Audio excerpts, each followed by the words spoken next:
kind of spirit did they have to cause them to want to come to a remote land like this? Just the adventuresome spirit. I mean, they weren't what you call avid fishermen or sportsmen, but they just wanted to see what was over the hill. And my grandfather went out being an engineer, civil engineer. And by the way, he was a president of the American Society of Civil Engineers, which is one tremendous job. And he went out to Alaska late in life and worked with the railroad out there, the original railroad, building bridges and that sort of thing. I don't know how long they were out there, but I think it was about a year. But they were just very adventuresome people, but they weren't avid fishermen or hunters or anything like that. They just wanted to see what was over there. But they came here, Hunter, because your father came first. Well, he was the reason they got here, because he came with Major Locke and Major and Mrs. Locke, and he liked it so much, and grandfather said, well, let's take a look at it, and of course Major Locke said, well, I'll give you an island. He gave him that island. Is that Bought him right? that island, yeah. And I think the purchase price was like $10 an acre, something like that, or $5 an acre. It was just, they practically gave the land away to develop it. In other words, the railroad wanted to develop this land along the line for their benefit. So, for commercial reasons. And then he bought this island, Island 21, because of the privacy. We bought it for protection. And but as far as the reason they came was my father was glowing reports of how great the fishing was, and the fact that it was remote. And they just, as I said, they always came in September because they always went to White Bluff in the early summer. And the weather here in September is much cooler than it is now. And they were the only white people here. Is that right? Yeah, there was no other, just Indians. And as I told you how they shopped and eaten in Toronto for the whole summer. No, for the whole time they were here, which I think was probably 2 or 3 weeks. And you have pictures, you've seen pictures over on the wall of the kitchen and the tent. The first year they were here, of course, they didn't have everything was outdoors. The tent and the stove, and of course they brought the black man up with them. I've forgotten his name, but anyhow, he was a very integral part of the party. And he, of course, did all the cooking, and they lived in tents, and they had a cook tent and a living tent. And I think it was the second year they were here, they built the kitchen. As I think I told you before, 12 by 12, and then the year after that they added the rest of the house. Do you remember some of the names of the people that traveled with your grandparents? Macon Kirkman was my father's contemporary, and Mr. A.J. Dye, who was the Nashville Bridge Company, and Harry Dye, who was the son of A.J. Dye. A.J. Dye was one of my grandfather's closest friends. They were both engineers. And A.J. Dye owned the Nashville Bridge Company, which built bridges and barges and that sort of thing. And he came up, and he was one of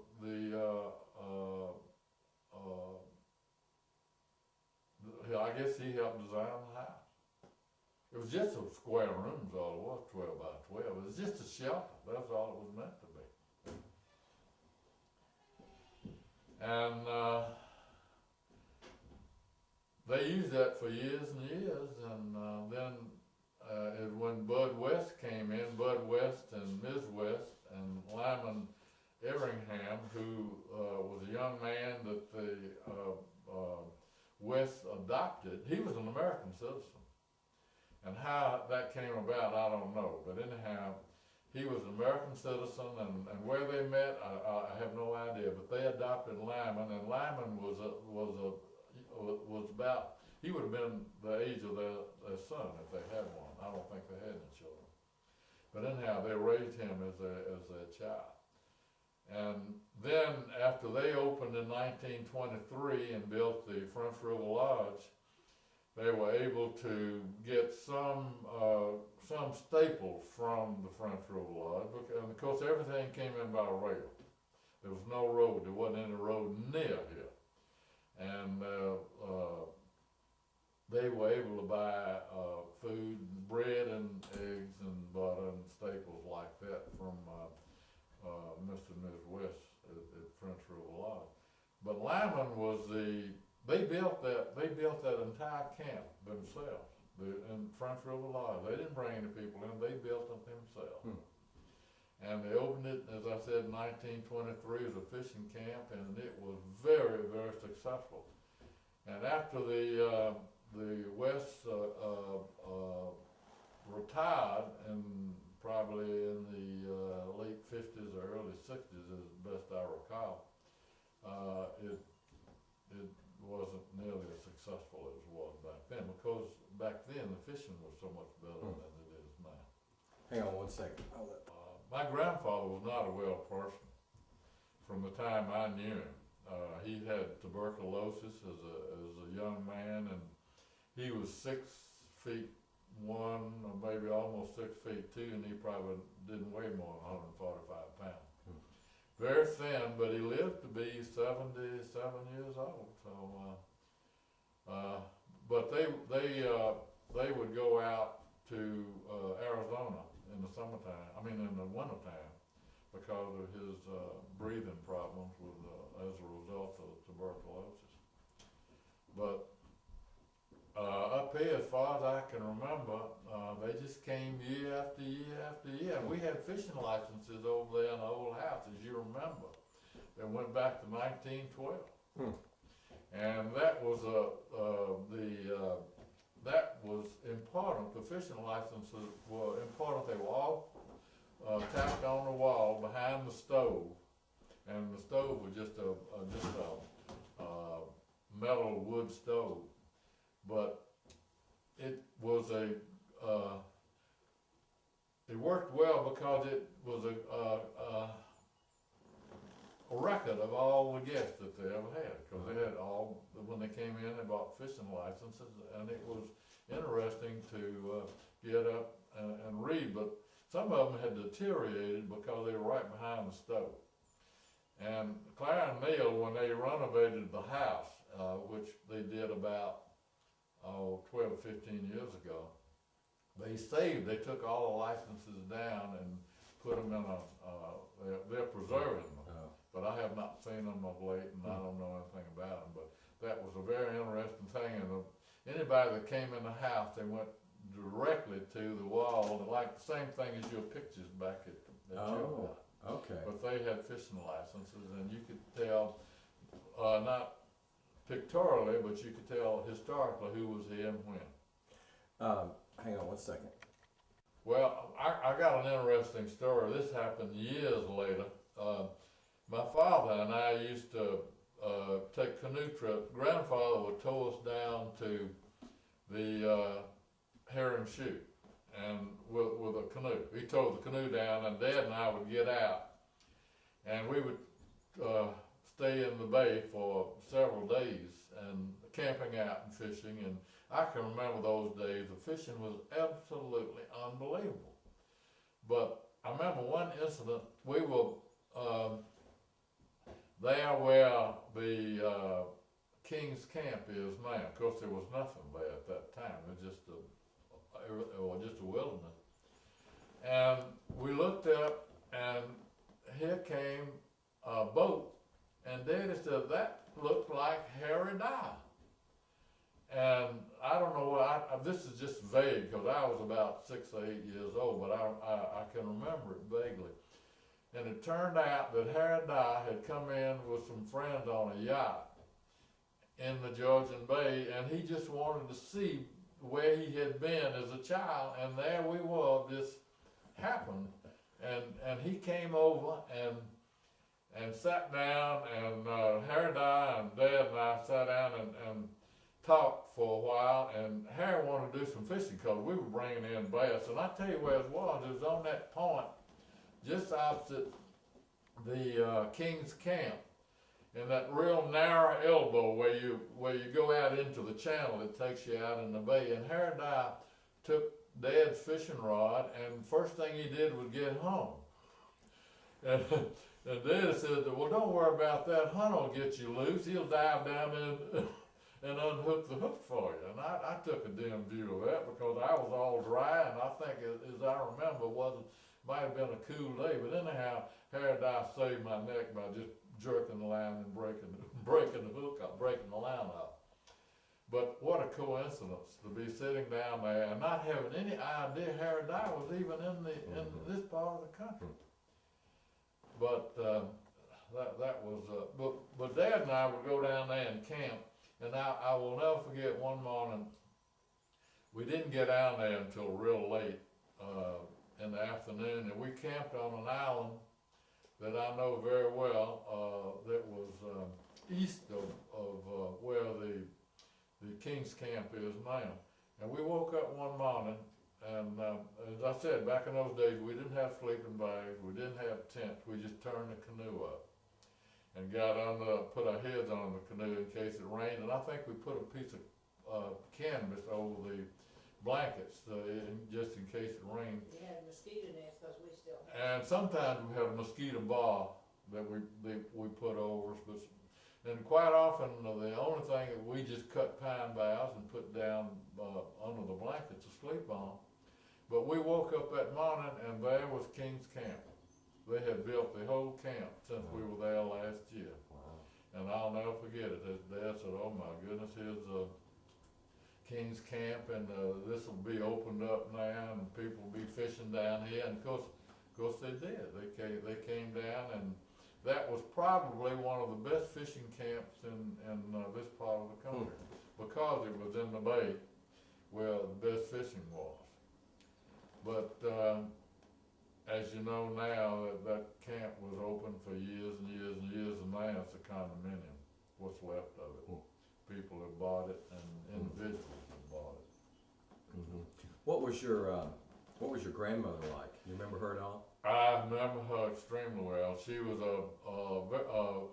compared to my grandfather, she was a very robust woman. She was one of 4 daughters of the Gordon family, and she, am I right on that, Emmie? She was the eldest. The eldest of the 4 daughters. Her name was Mary Eloise Gordon. Mary Eloise Gordon, and I don't know the year they were married, but could you help me on that? I can get it. I have Well, it. anyhow, it was probably, well, I won't even hazard a guess. That's okay. But anyhow, she was a very robust woman. And back in those days, women being fat was not necessarily, they didn't look down on, askance at that, because that just meant you were rather prosperous. You were getting 3 hots a day, and you were reasonably prosperous. But I would say she probably tipped the scales at 100. You don't know how she 160, 170 pounds, and grandfather at 145. But believe me, he ruled the roost. And I can hear him now. Occasionally grandmother would come in with something. He said, now Louise, and that would be the end of the subject. The subject would be dropped at that point, because he was king of the roost, even though he was outweighed 2 to 1. Well, they were devoted. And she They were a devoted couple. She went with him anywhere he wanted to That's go. right. Her spirit of adventure never held her back. She's got that Gordon spirit of adventure. She did. It never held her back. No, it did And not. she'd set a good table, the best food in the world. She did. And quite often it was brains and eggs, that's calf brains and eggs for breakfast, and tomatoes on toast, which my brother Rob just devoured. and we had pig's feet, and we just had old-timey Southern cooking that I really miss to this day. But they were a very unique family. Let me know when you're I'm ready. ready. When they set a table up here, in the first place they brought old steamer trunks. I don't know whether you know what a steamer trunk is, but back in those days when they traveled abroad, the steamer trunks were tremendous. They were wide, about this square, and maybe 5 feet high. And they had drawers in them, and vertical places where you could hang garments, and it had drawers. And the Meniers had a set of steamer trunks that they just said, well, this would be perfect to take to Canada. And they used those steamer trunks for years and years. And I think the last time we saw them were under the house. What was left of them was under the house over on Island 20. Years and years ago, we finally destroyed them. But grandmother would set a table with linen tablecloth, linen napkins, and napkin rings. And in other words, they were out here in the bush, but it was a very, very formal table. And they had 2 people cooking and serving. They had 2 people cooking and serving, and in other words, they ate in style, even up here in the bush. And I'm sure back in September, as you know, the mosquitoes are pretty well gone. So that was a break. But the 2 people they brought up here didn't have it real easy. The black people that they brought with them, the servants that they brought with them, were the chauffeur, and I don't think grandfather knew how to drive. I'm not sure about that. I don't think I ever recall him being behind the wheel of a car. And I know grandmother did. And they were chauffeured everywhere they went. And what was it you said something? Well, you haven't gotten to the Oh, they lived in the boathouse. And there was no screening in the boathouse. There were 2 cots. And there was nothing to keep the insects off them. And we did have screened-in cabins. But I don't ever remember the blacks complaining. And I remember quite well they loved to fish. You know, most blacks do. And they always fished on the bottom. And that's where the catfish were. The catfish and the suckers. And I can remember hearing maybe, as I told you before, we were on railroad time. Canadian time meant nothing to grandfather. He was always on railroad time. And any plans we ever made with the Dales was, well, your time or ours. And our time was railroad time, and we were an hour faster than they were here. So of course it got darker quicker. And I don't ever remember eating dinner by anything but the light of the kerosene lantern. What established railroad time? What was railroad time? It was just, I guess it was the time that the railroad ran on in Nashville, Tennessee, because they were an hour later than the Canadian time. I can't explain that. How did people communicate up here? You just went from, there was no way of, the first family here, as I recall, was the General Ralston, whom I think I said something, did I mention him before? Mm. Well, General Ralston was a brigade commander of an artillery brigade in World War I. And I don't remember what the connection was with grandfather and General Ralston, but they were of course General Ralston was younger than my grandfather. He wouldn't have been in World War I, but he had what we call the General's Island, which is northwest of the Dales Island, and it's about twice the size of the Dales Island. Tremendous island. And I can remember as a child going down there with them and sitting on their veranda, which looked out west, just like these do, into the sunset. And I can't remember what they looked like. I can't remember what General and Ms. Ralston looked like. But they had a daughter that was very attractive. And she was being courted by the McDermotts. And the McDermotts, Devitt's, I forget how you pronounce the name, they built their house on that little rock that's south of General's Island now. There's still houses down there on that rock now. There's nothing but a rock. There's hardly any trees on it. But the reason they built so close is because of the relationship between McDevitt's son and General Ralston's daughter, which I thought was right interesting. But there's still people down on that island, on that rock, and they have expanded it, the living quarters extensively. Good. Another milestone in this area was very early on, Camp Kentuck, which was a Kaintuck, Kaintuck, I believe was the way they spelled it, or T-U-K, maybe they wasn't seeing it. But anyhow, they were made up of Louisville, Kentucky businessmen, doctors, and civic leaders that my grandfather knew. And they arrived from Lake Amick. I'm not sure how you spell that, but phonetic is A-M-I-K or something close to that. But anyhow, they arrived, and the first year they were here, they spent on the Dales Island, just down from between where Jeff lives now and where Bob's house was, on that flat rock. You can see it. That's where Camp Kentuck camped the first year they were here. And my grandfather knew all those men because grandfather's family came from Louisville, as you know. And he knew most of them, and we have pictures of the boats back in those days, and the fishermen, and of course they were quite an adventuresome group too, because there was nothing here at that time. Nothing. They brought all their supplies in, and but as I said, what attracted them was the fishing.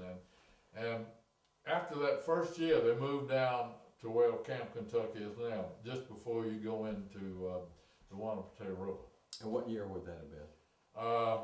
I would say, this is a guess, but I would say it would have been early on, maybe 1915, maybe 14, 12, 14, 15, somewhere in there, that era.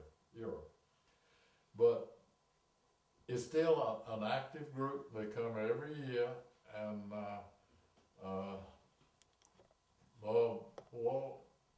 they're talking about moving here of late because the fishing hasn't been all that good, but then things have picked up some, so I think they'll probably be here for a while yet. But I can remember as a child seeing the men from Camp Kentucky, and I remember one time when we had gone by we were coming up here with Mother and Dad, Rob and Mother and Dad and Clara remained at home. And we went by the Chicago World's Fair, and that was back in 1936, 34, 35, or 36. And your father Rob got very sick. And we didn't know, of course that was back in the days of infantile paralysis. And there had been some sort of a scare in Chicago, well anyhow, they thought that Rob might have contracted infantile paralysis. And they went down to Camp Kentucky to find a doctor. And with all those men down there, if there was a doctor there, no one was admitting it. Well, if he was a veterinarian. If he was a doctor, they didn't want to be bothered. But anyhow, finally, Daddy got, I've forgotten the guy's name now, Angus. And I've forgotten Angus's last name, but he worked for Bud West. He was a guide at Bud West, and Angus took him down the Bad River. Went up the French River, and found the doctor and brought him down. And by that time, Rob had recovered. But Daddy left early in the morning and didn't get back with him until late in the afternoon, and the doctor came in and examined Rob and said there's nothing wrong with him, he's fine. And then Daddy got Angus to take him back that night. But that's how remote things were then. If you got sick, it was, I mean, you were in trouble because the only way you could get out of here was by train. And the train came in, they went northbound at 6 o'clock in the morning and southbound at 11 o'clock at night. So you didn't have much communication. Mm-hmm. Good.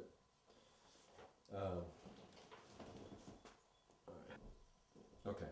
The cottages that the people built up here prior to Bud West's arrival were just shacks. And for instance, they were built by the people themselves because there were no builders here prior to 1923. And I don't remember any other cottages. Of course, my memory goes back to 1925. And the Dale's house was probably the next house that I remember, but the cottages were reflected the character of the people that built them. And for instance, all the latches on all the doors over on Island 20, where Claire and Neil are now, were handmade by A.J. Dye, just with a knife, and he just whittled them out of a piece of wood. And they're still functional. They're still there, just like he left them. And you to get in a door, you pull the string, which lifts the latch, and when you let the string go, the latch drops back down and holds the door too. But they're all handmade. The tables that they ate on are handmade.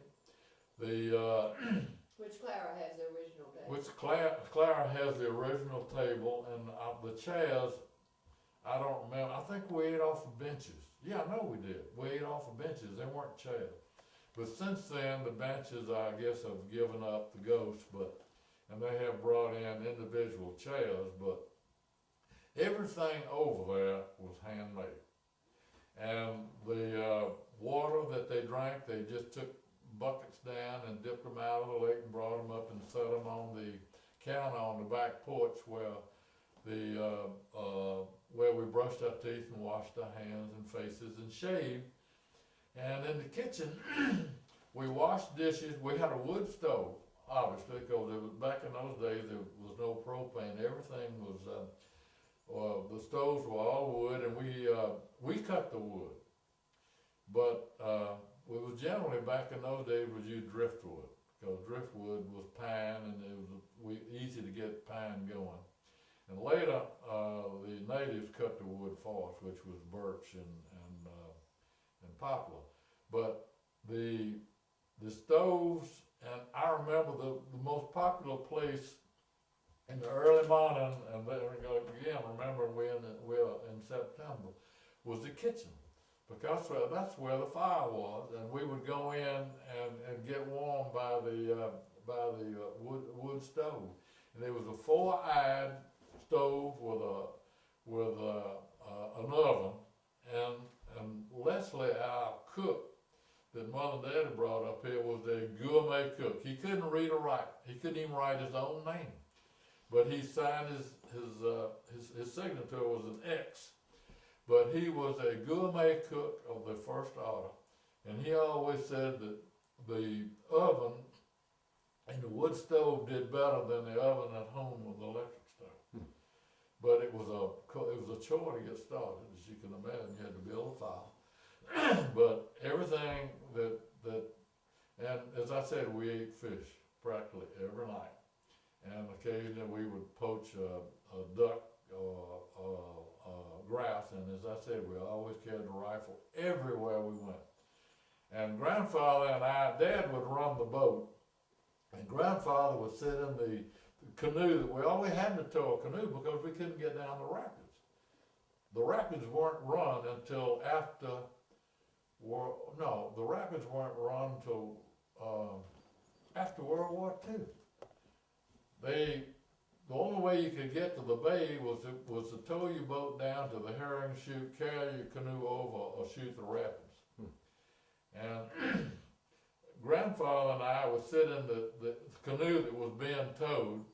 Dad would run my father would run the boat, and they would put the passengers, grandmother, mother, and my father, and Rob would be in the boat with the engine, and grandfather and I would be being towed. And grandfather would sit behind the thwart just before the rear seat, and I would sit between his knees. And that's where we went everywhere. And he had the paddle, and when we got where we were going, they would disconnect us. And I can remember to this day, he would paddle us over, and we would go down in the bay by canoe. But that was before they knew the rapids could be run. And old man Robinson, Herb Robinson's father, I've forgotten what his first name was, but he discovered that the Crooked Rapids could be run by the motorboat. And from that day on, that opened up the fishing in the Georgian Bay, because we could go up and down the Crooked Rapids. And most of the time, and even today in the springtime when the water's high, the Jameson is a very formidable rapid, and the combers in the Jameson can be 4 or 5 feet high. Fact is, there have been, I won't say numerous, but there have been a number of people who have drowned in the Jameson Rapids. And you talk to Larry Henderson about it. He's turned over one time and had a real narrow escape. They are very formidable in the spring in the high water.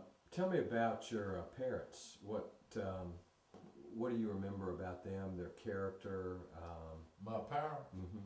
Well, mother was, she was just like my father. She was gung-ho, and she looked forward to coming up here just like he did. And I remember my father used to say, before you get married, you better find out whether your wife's going to like this place or not, because if she doesn't, then that might throw a different light on it. So just to give you an idea, mother loved it. She looked forward to coming up here just like father did. And it wasn't easy for women back then. I remember Emmie, I tried to get Emmie up here before we married. And her father, for whatever reason, I don't know, but he didn't let her come up. So I knew that she liked the out of doors because she was a counselor at Camp River Lake, which is on the, what river is that?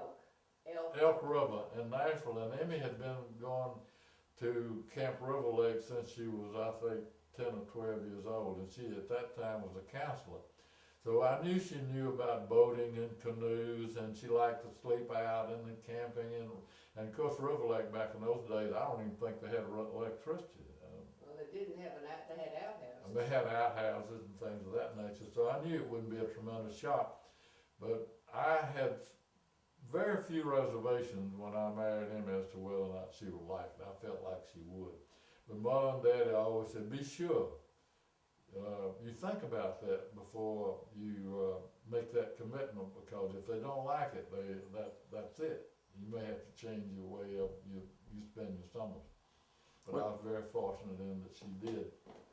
And I can remember when we were up here with babies, and Emmie would be white. Back in those days, they were diapers. You know, they weren't any disposables like they are now. And she would have to wash these diapers for babies. I mean, like we had Hunter and up here when he was 9 months old, and Clara, my daughter Clara, was only 7 months. She was just a baby. And you know, they aren't trained at that age. And washing diapers and then rinse them in the lake. Hanging them up was one big chore, and I tell you what, it took a very determined woman to do that for 2 weeks. So that separated the sheep from the goats, and Emmie was, I look back on it with... But your mother and father didn't bring you and Robert. She couldn't come that summer, and your father came by himself, if you remember that. But I don't remember that. Yeah, but then you came when you were 2. They I brought spent, you- I spent my, and, that was on August, the 13th, and I spent my second birthday up here. And I forget when Rob came, Rob was born in May, so Rob probably was even younger than I don't remember. I think Rob, she didn't bring anybody till they were 2 or over. Oh, okay, but as I told you before, Clara, much to her regret, didn't come till she was 6, and she's still mad about that. But my mother was, she was just as adamant, and she loved this place just as much as. Well, they can, they went out in the bay and go. And you have to, you have to remember, back in those days, that you didn't have the conveniences that you have now with a propane stove, propane freezer, propane refrigerators, propane lamps. Everything back then was coal oil, and as I said before, the Bud West, we didn't have ice until 1923. And Bud West cut it off the lake and stored it in that ice house in Sawdust. Well, I think it's interesting too, though, but when your grandfather was dying, or knew he was gonna die, or whatever, but he had told your grandmother to sell the island. Yeah, grandfather, that's a good point. When grandfather he didn't come for the last 4 or 5 years that he was of his lifetime, simply because he was too frail. And he died, I forget what year it was. I was 12 years old, and I shall never forget it. Rob and I stayed in the bedroom on the southeast side of the house on Island 20. And I remember hearing a boat about 6 o'clock in the morning approaching our dock. And my father got up when he heard, this was about, as I said, 6 o'clock in the morning. My father got up and he said, that's Lyman Everingham coming. He said, I hope it's not bad news. Well, I can remember Rob and I we were awakened by him coming in the house, and Dad met him on the back porch. And Lyman said, I'm afraid I have some bad news for you. I have a telegram that I have just picked up saying your grandfather is gravely ill. And Daddy said, well, I was afraid of that. We're going to have to go. We're going to have to leave. And Dad and Mother and Rob packed up, and they said, what about leaving Hunter Hill with the Dales? And at that, I was 12 years old that year. And I think it was 1937, I'm not 100% sure. 38, 36 maybe. But anyhow, they left and I stayed with the Dales for the rest of the summer with them. They were very generous. They treated me just like Bob and Jeff, like their own son. And I had a chore of washing the morning dishes along with Bob and Jeff. And I remember we had a memorable time. But I will never forget the idea of the adventure I had going home on the train. I went home with the Dales on the train. We caught the 11 o'clock out here at night, and which arrived in Toronto early in the morning. And I stayed, I think maybe 2 days with the Dales. And Mrs. Dale took me down and put me on the train. And I had to change trains in Cincinnati and Louisville. And that was a formidable task for a 12-year-old, and I didn't look forward to it. But with a little luck and maybe, I guess it's pure luck that I got back home without any problems. Because you had to change stations too. And Cincinnati had to change stations, which made it more formidable task. In Louisville, I just had to change trains in the same station, but I didn't look forward to that trip, and I was scared to death the whole time. I was just petrified. I don't think I slept a wink at night, worrying about how I was going to change trains, change stations when I got to Cincinnati. But it worked out. Did any of your grandfather's contacts help you, or did he die at that? I mean, did he? He died. I think Mother and Daddy got home. maybe just hours before he died. If He died of white blood. he died in White Bluff. I guess he did. Maybe they brought him home or got him into town. I think they got him into town before he died, but he died the day they got back. So they just barely got back. Do you remember what year that was? I believe it was 37. I'm not 100% sure. I was born in 23, so no, I was about 12 years old. So it must have been 25, 35. Was there any kind of religion or faith practiced up here, or at home for that matter, that you recall? He was a deacon in the church, in Christ Episcopal He was Church. an Episcopalian. He was on the vestry. What do you call him? Vestry. He was a vestryman. He's a He was vestryman. the head. Okay, I got my. He was head of the vestry I too. got my, He was a senior warden at Christ Church.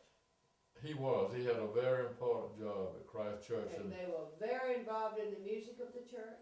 and Rob and I, this might be interesting. Rob and I, well, of course, I was nearly 3.5 years older than Rob, and my parents used to take Rob and me down to 1915 West End Avenue every Saturday night, every Saturday afternoon, and this was their night to get out without Rob and me being in their way. And we spent the night with grandmother and grandfather, and I will never forget those breakfasts in the morning, where Sunday morning before we went to church, of pig's feet and brains and eggs and stewed tomatoes on toast, and it was a big event.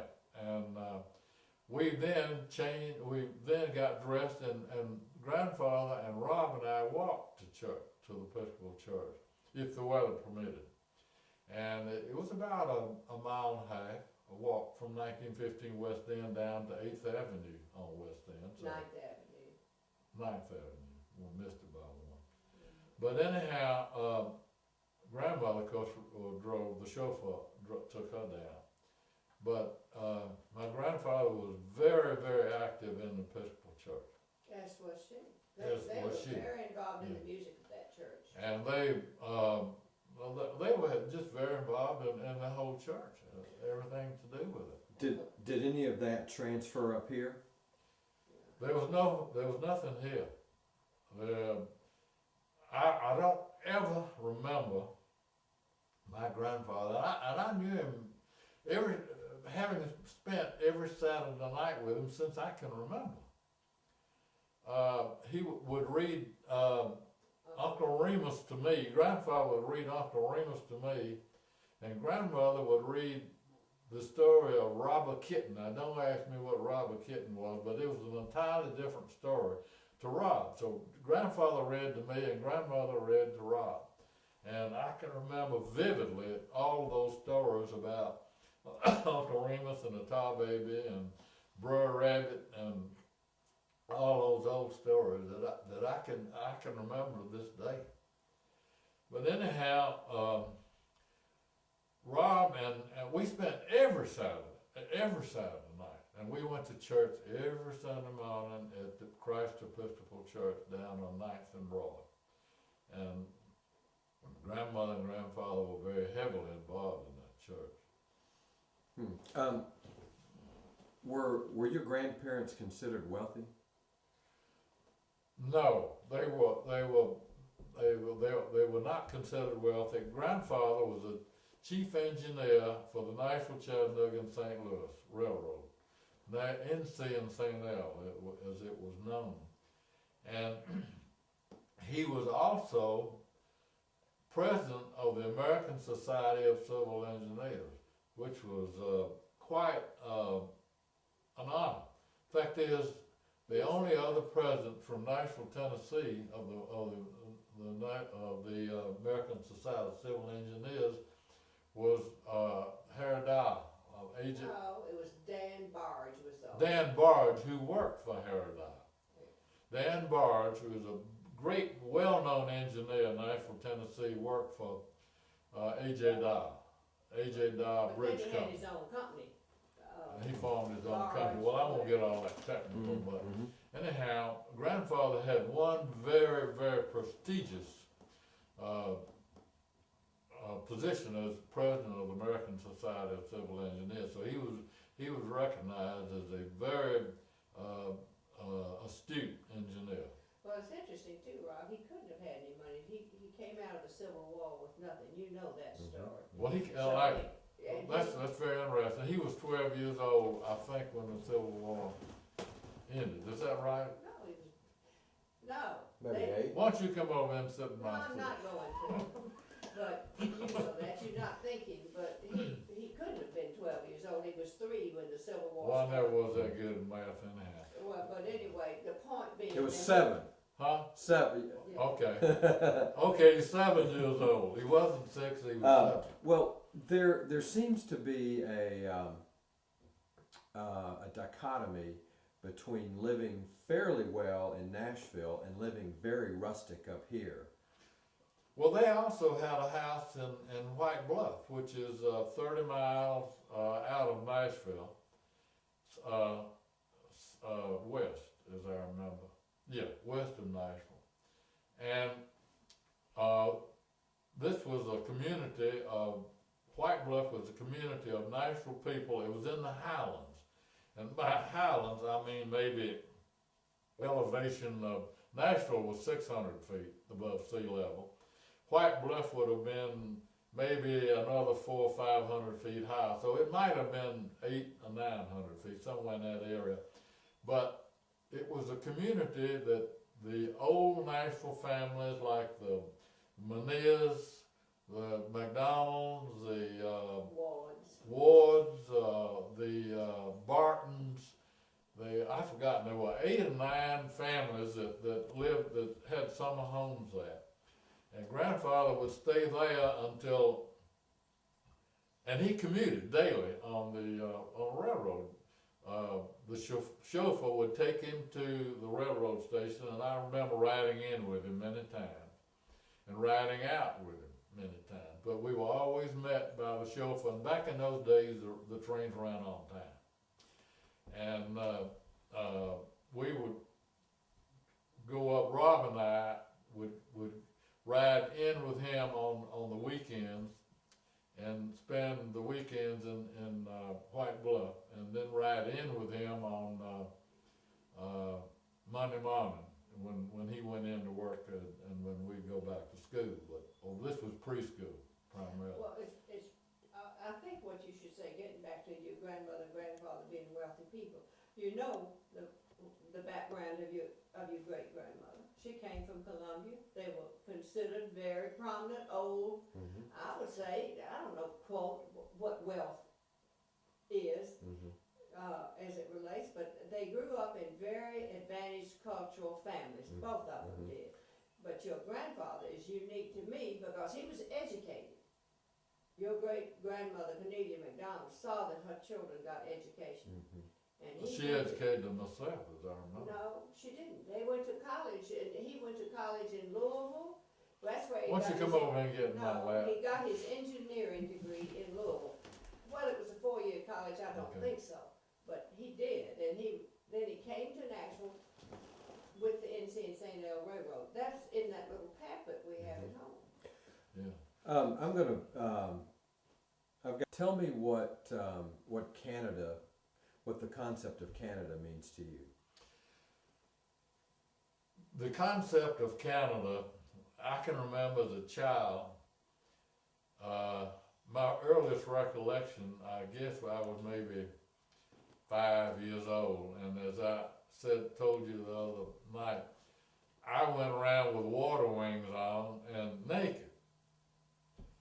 And I was not very proud of those pictures because my father was always a photographer, and there I was, always strip stock naked. And they had some still pictures of me at home, and I took a real dim view of those pictures, and I think slowly but surely I got rid of most of them. But what was your question The again? concept of Canada. Why Oh, do you love concept was, Canada? I just look forward to it from the time, I remember when Robin, these are the nights when they would come get us from French River Lodge. Lyman Everingham and Bud West would come down with the homemade cruiser that they had. It was a houseboat that, if I remember correctly, it had a Chrysler engine in it, or Dodge or Plymouth engine in it, automobile engine. And they would come down at night, and I can remember just dreading seeing that boat come. And they would come down, and the searchlight would be on, picking out the shore, because it would be 9:30 at night, because the train, the intercontinental, the train that from Vancouver to Toronto was a train that we caught going home, and also the train we caught coming up. But I can remember though with dread the night that we were leaving. We would all be packed, and I would see the light coming down the channel, Lyman picking out the shoreline as it came down. And to me, that was the saddest night of the year for Rob and me, when that boat would come and get us, taking us back to the train, which took us back home, which took us back to school. And it was almost a tragedy, because we love this place.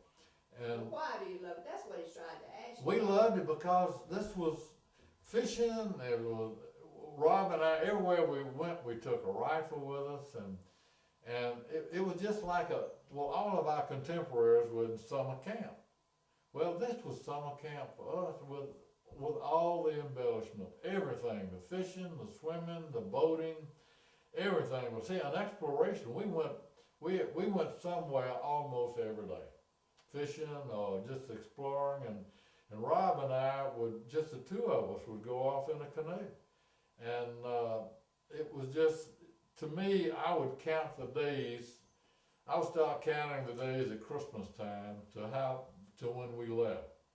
And we usually left Nashville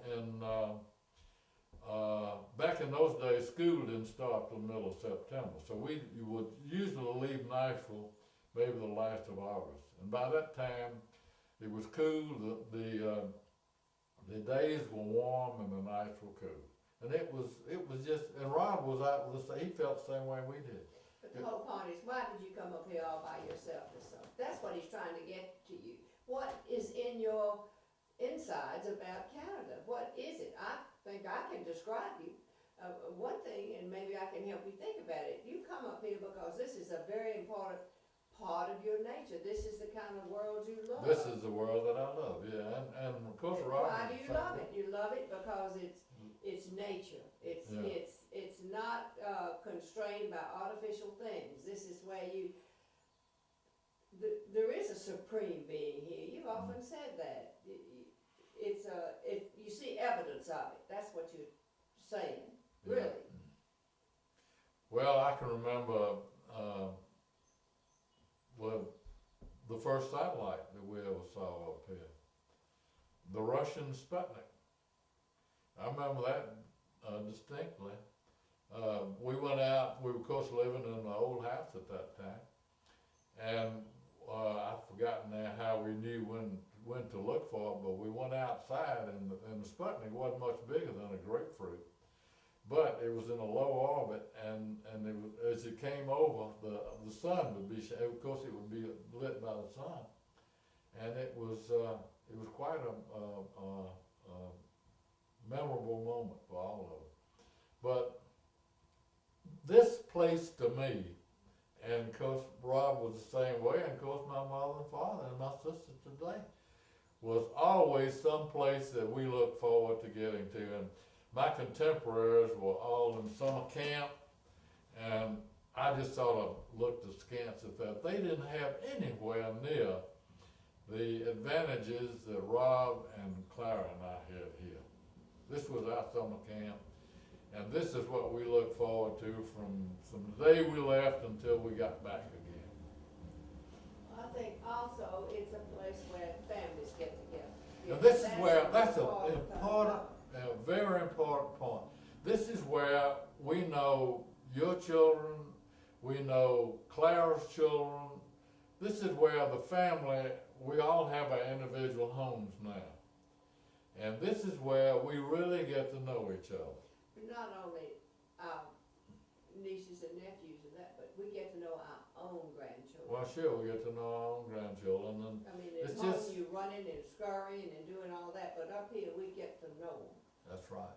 It's just But they know us. it's the most important event, as far as I'm concerned, in my life.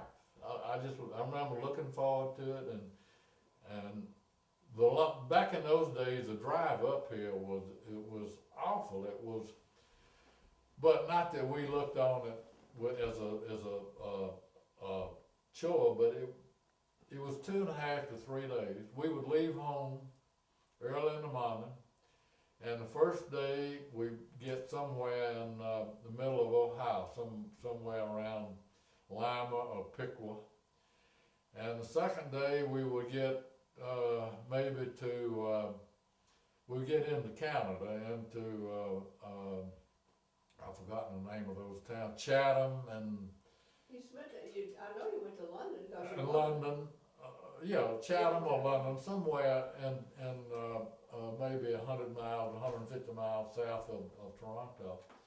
Then the third day, around noon, we would arrive in Toronto, and it would take us 2 days. We'd have to go to Eaton's, the tea Eaton company, to do our shopping.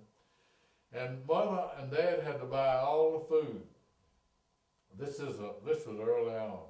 We have to buy all the food that we would consume. Did I go over this other night? Yeah, you did. Well, I don't want to be Yeah. repetitious. You did.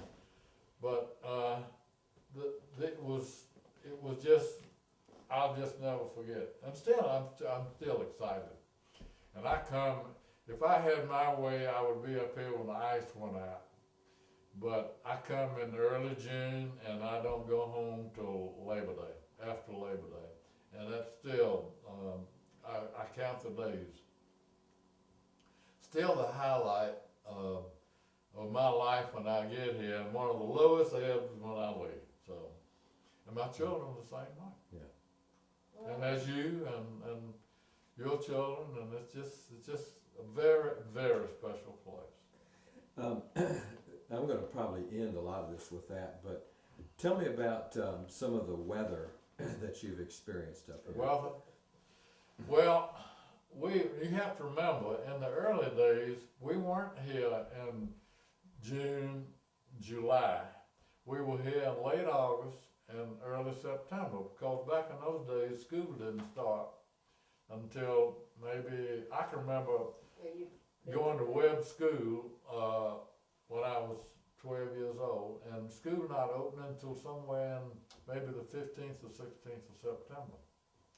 And all the schools back in those days started in September, as opposed to late August now. But this was But the weather, you're talking about the weather, honey. Oh, the weather, You're not yeah. putting you. The weather was, the nights were very cool. We slept under 2 blankets. The mosquitoes were for the most part gone. And I don't think, the fact is, I know the first house, the first rooms that their grandfather and Mr. Dye and Dad built over here on Island 20 even had screens in them. Simply because they got here in late August, and the mosquitoes for the most part were gone. What about some of the worst storms you experienced? You remember? We've had some real electrical storms, and we still do. I can remember many times sitting out on the porch, and particularly in August and early September, when you could almost read a newspaper by the continuous lightning strikes. And we've had some real storms here. As a matter of fact, I guess it's been 12, 15 years ago, this is my favorite seat in this house. And I had left maybe 3 or 4 days earlier, and my sister was still over on Island 20. and she saw this storm coming from the southwest. And all of a sudden, without much warning, lightning struck this house. Struck the tree up here right behind me, came down a radio aerial, and hit this right where I'm sitting, right behind where I'm sitting, and burned this whole side of the house, knocked the pillow, the wooden 6x6 pillow that holds this down the porch out, followed the aerial all the way around the house, knocked a window out of the kitchen into a tree. The window in the kitchen was knocked out into a tree, and then got on the clothesline and went down to where the post that holds the clothesline up and split it. Wow. But So, he's talking about weather. You remember the time we were in the bay with Rob and Patricia and Lacey and Coley, and that storm came, we were out in the Bustards? oh, I'll never forget that. We have seen, of course, we didn't have, back in those days, we didn't have the advantage of the forecast, weather forecast. And when and we were only here for 2 weeks or 3 weeks, so at the most, so we had to take advantage of every opportunity we had. And your mother and father and Emmy and I used to take 2 canoes and go out in the Bustards in the Georgian Bay, and every year we took a camping trip with tents and that sort of thing. But the weather the weather forecast back in those days was very, very You had to look in the sky. unsure, but we would go out there. I still remember some terrific electrical storms and windstorms. I remember one time we went out fishing, Rob and Patricia and Emmy and I were in our 2 canoes. We'd already set up our camp. Our tents were all up on the little island. Remember the slough where we used to fish for that? And the wind came up and the storm came up. When we got back, our tents had blown off the island. We had them up on the high ridge. They were in the water. I'll never forget that. We had to lay our blankets out